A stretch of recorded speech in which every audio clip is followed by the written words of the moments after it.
Good evening. I hope you've had a great day today. Welcome to BVJ's Bedtime Stories. I'm Big Voice Jay, and this is a show where we get you ready for a good night's sleep with public domain short stories just for you. Links to all the stories can be found at the show notes at bedtimewithbvj.com. And if you'd like to support the show, there's a Buy Me a Coffee link on every page and post. Tonight we continue our story, The Adventure of the Red Circle by Arthur Conan Doyle. My surmise, as you saw, proved to be correct, said he, speaking from the depths of his easy chair. There has been a substitution of lodgers. What I did not foresee is that we should find a woman, and no ordinary woman, Watson. She saw us. Well, she saw something to alarm her, that is certain. The general sequence of events is pretty clear, is it not? A couple seek refuge in London from a very terrible and instant danger. The measure of that danger is the rigor of their precautions. The man, who has some work which he must do, desires to leave the woman in absolute safety while he does it. It is not an easy problem, but he solved it in an original fashion, and so effectively that her presence was not even known to the landlady who supplies her with food. The printed messages, as is now evident, were to prevent her sex being discovered by her writing. The man cannot come near the woman, or he will guide their enemies to her. Since he cannot communicate with her direct, he has recourse to the agony column of a paper. So far, all is clear. But what is at the root of it? Ah, yes, Watson. Severely practical, as usual. What is at the root of it all? Mrs. Warren's whimsical problem enlarges somewhat and assumes a more sinister aspect as we proceed. This much we can say, that it is no ordinary love escapade. You saw the woman's face at the sign of danger. We have heard, too, of the attack upon the landlord, which was undoubtedly meant for the lodger. These alarms and the desperate need for secrecy argue that the matter is one of life or death. The attack upon Mr. Warren further shows that the enemy, whoever they are themselves not aware of the substitution of the female lodger for the male. It is very curious and complex, Watson. Why should you go further in it? What have you to gain from it? What indeed? It is art, for art's sake, Watson. I suppose when you doctored, you found yourself studying cases without thought of a fee. For my education, Holmes. Education never ends, Watson. It is a series of lessons, with the greatest for the last. This is an instructive case. There's neither money nor credit in it, and yet one would wish to tidy it up. When dusk comes, we should find ourselves one stage advanced in our investigation. When we returned to Mrs. Warren's rooms, the gloom of a London winter evening had thickened into one gray curtain, a dead monotone of color, broken only by the sharp yellow squares of the windows and the blurred halos of the gas lamps. As we peered from the darkened sitting room of the lodging house, one more dim light glimmered high up through the obscurity. "Someone is moving in that room," said Holmes in a whisper, his gaunt and eager face thrust forward to the window pane. "Yes, I can see his shadow. There he is again.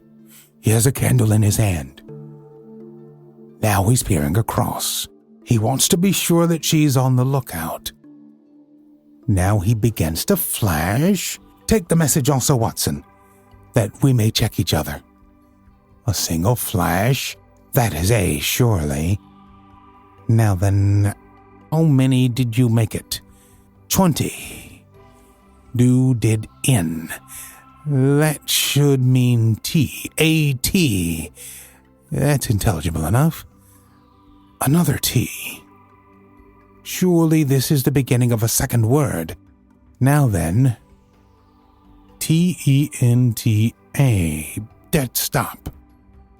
That can't be all, Watson. Attenta gives no sense, nor is it any better as 3 words, at, 10, ta, unless T-A are a person's initials. Oh, there it goes again. What's that? A-T-T-E. Why, it is the same message over again. Curious, Watson, very curious. Now he's off once more. A-T. Why is he repeating it for the 3rd time? Attenta 3 times. How often will he repeat it? No, that seems to be the finish. He's withdrawn from the window. What do you make of it, Watson? A cipher message, Holmes. My companion gave a sudden chuckle of comprehension. And not a very obscure cipher, Watson, said he. Why, of course. It is Italian. The A means it is addressed to a woman. Beware, beware, beware! How's that, Watson? I believe you have hit it. Not a doubt of it. It is a very urgent message, thrice repeated to make it more so. But beware of what? Wait a bit. He's coming to the window once more.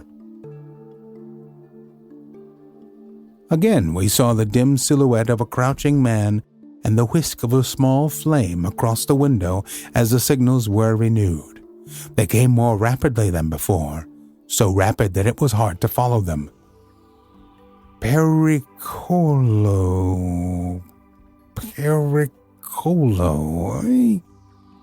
What's that, Watson? Danger, isn't it? Yes, by Jove, that's a danger signal. There he goes again. Perry. Hello, what on earth? The light had suddenly gone out.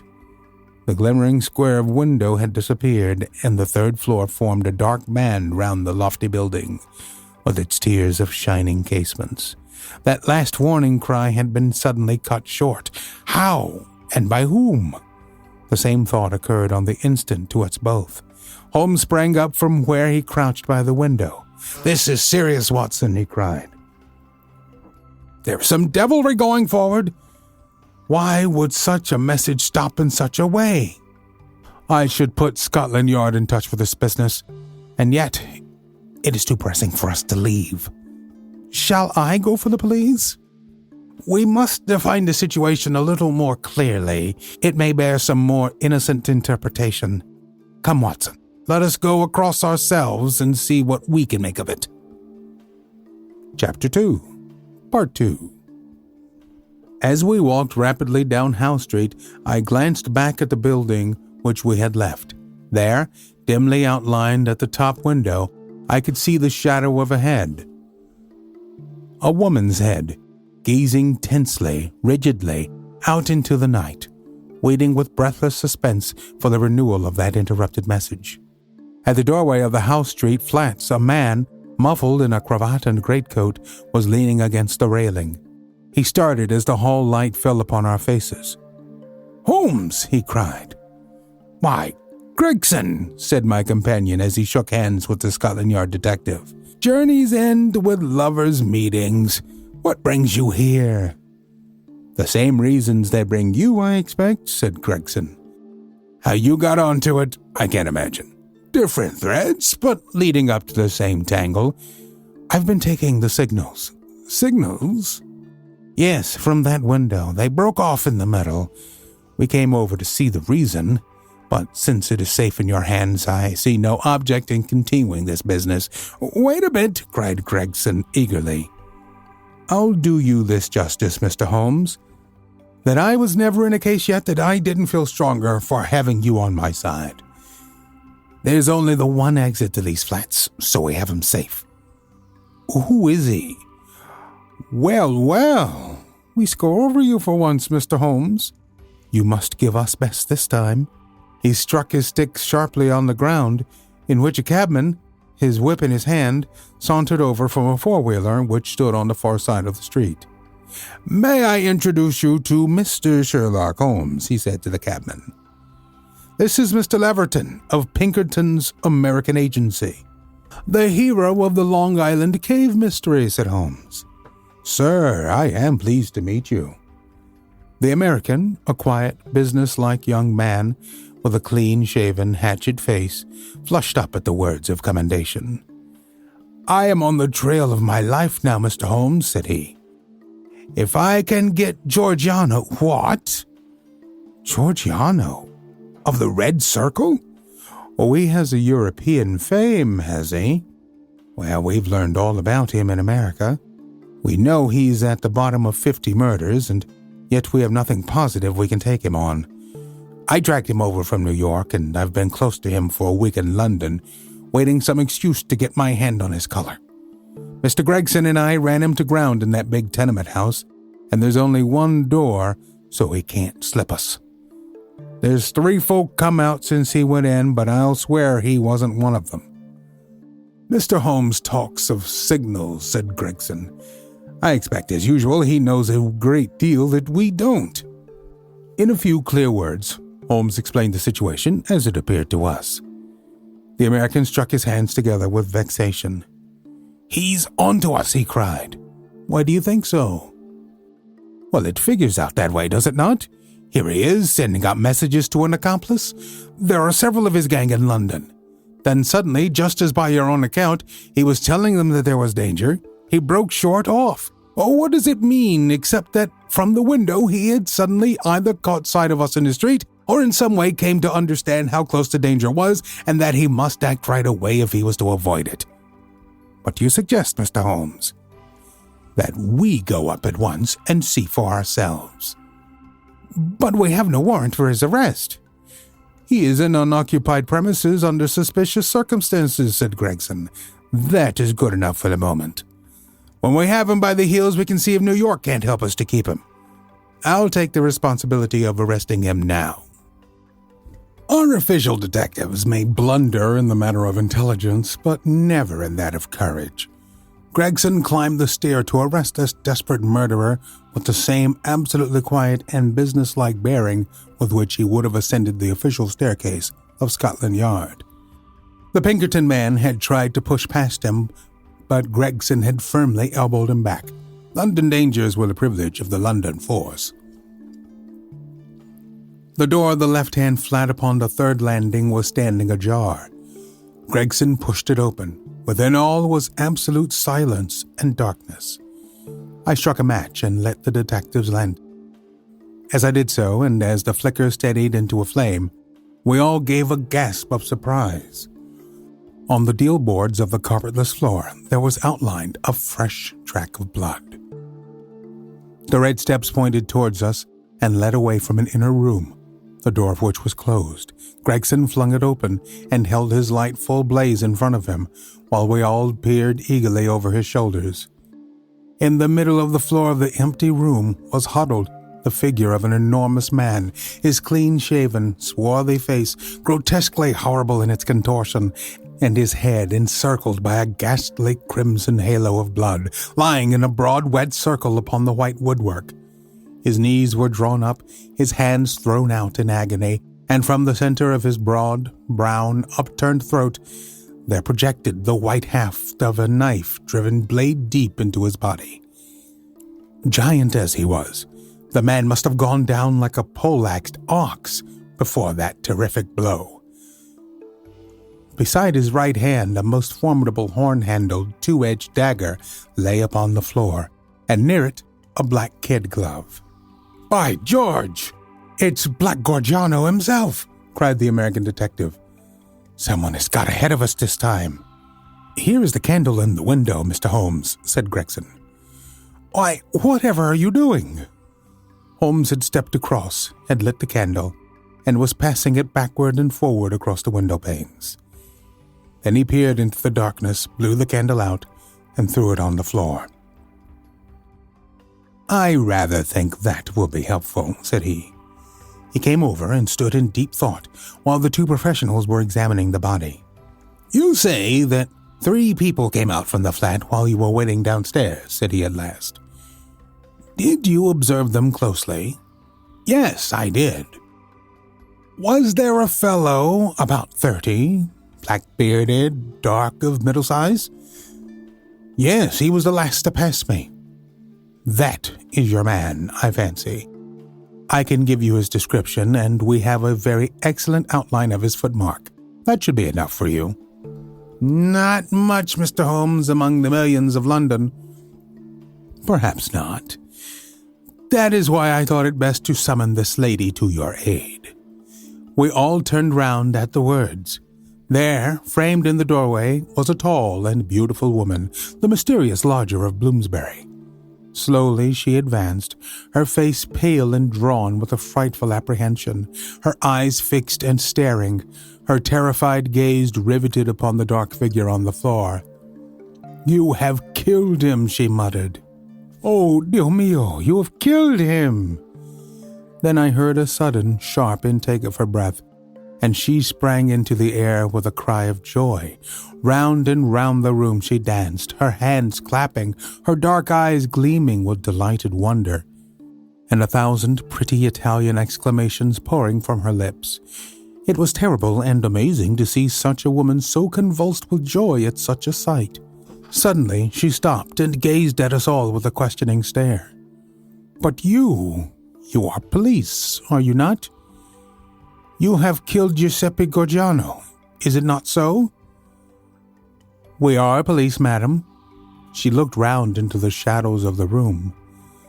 "But where, then, is Gennaro?" she asked. "He is my husband, Gennaro Lucia. I am Emilia Lucia, and we are both from New York. Where is Gennaro? He called me this moment from this window, and I ran with all my speed." "It was I who called," said Holmes. "You? How could you call?" "Your cipher was not difficult, madam. Your presence here was desirable. I knew that I only had to flash Vini, and you would surely come." The beautiful Italian looked with awe at my companion. "I do not understand how you know these things," she said. "Giuseppe Gorgiano. How did he—" She paused, and then suddenly her face lit up with pride and delight. "Now I see it. My Gennaro.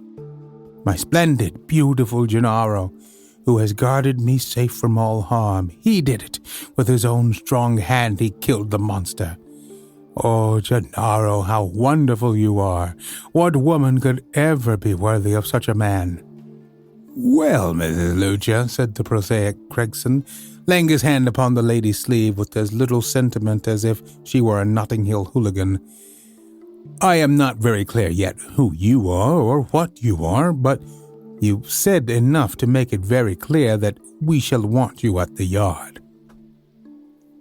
"One moment, Gregson," said Holmes. "I rather fancy that this lady may be as anxious to give us information as we can be to get it. You understand, madam, that your husband will be arrested and tried for the death of the man who lies before us.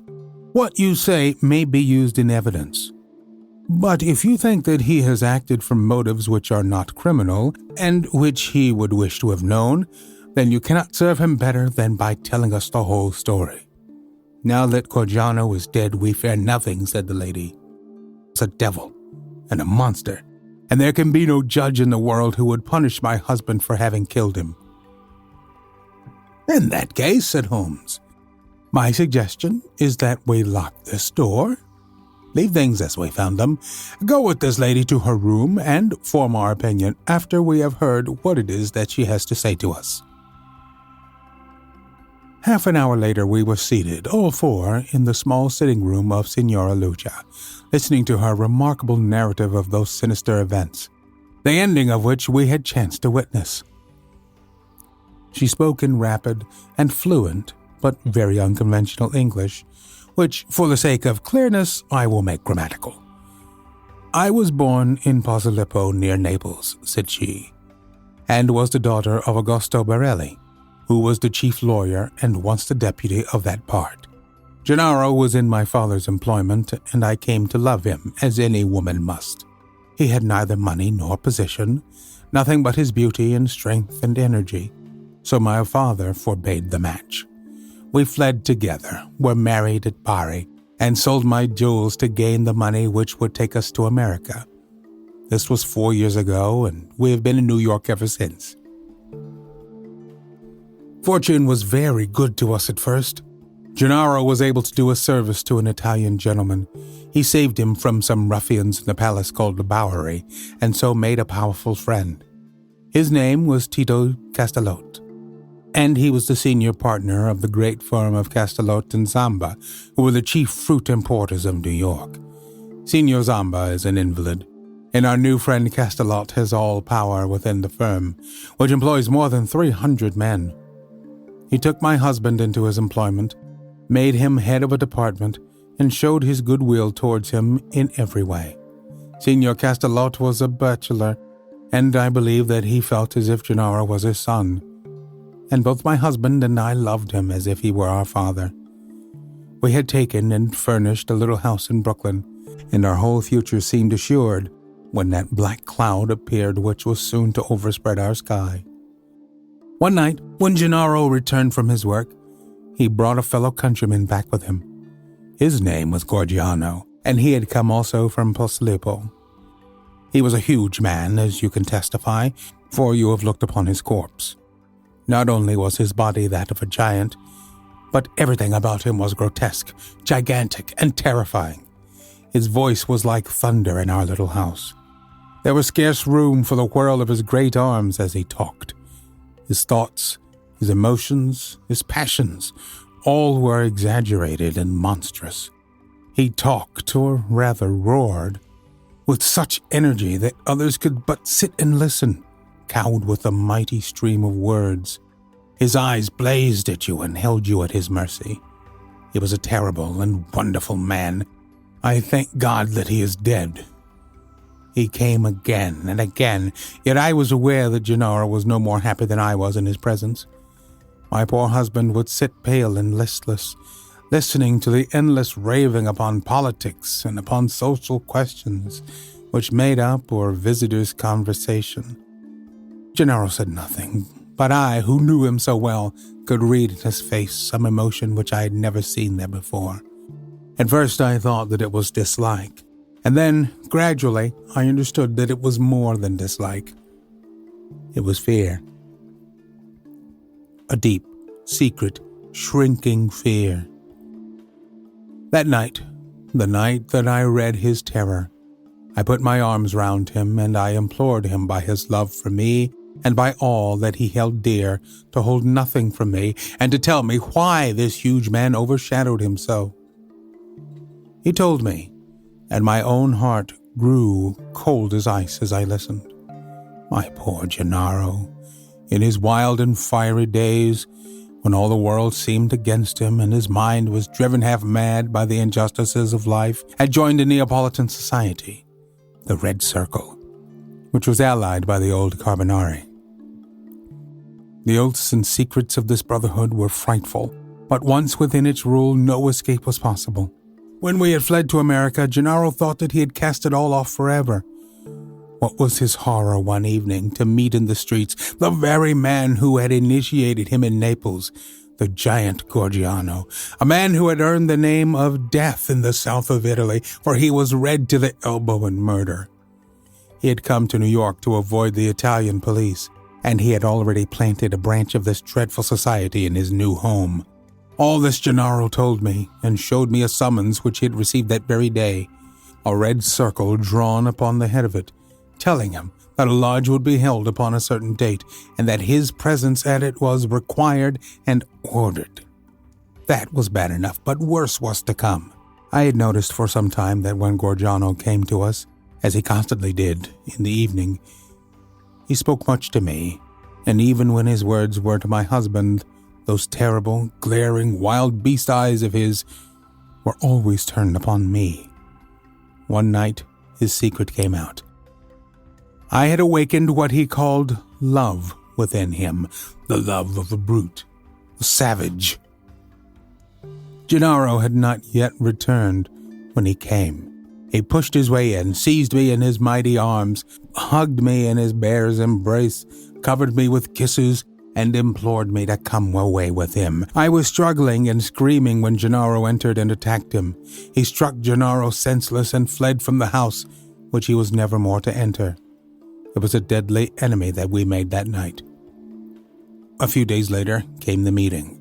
Gennaro returned from it with a face which told me that something dreadful had occurred. It was worse than we could have imagined possible. The funds of the society were raised by blackmailing rich Italians and threatening them with violence should they refuse the money.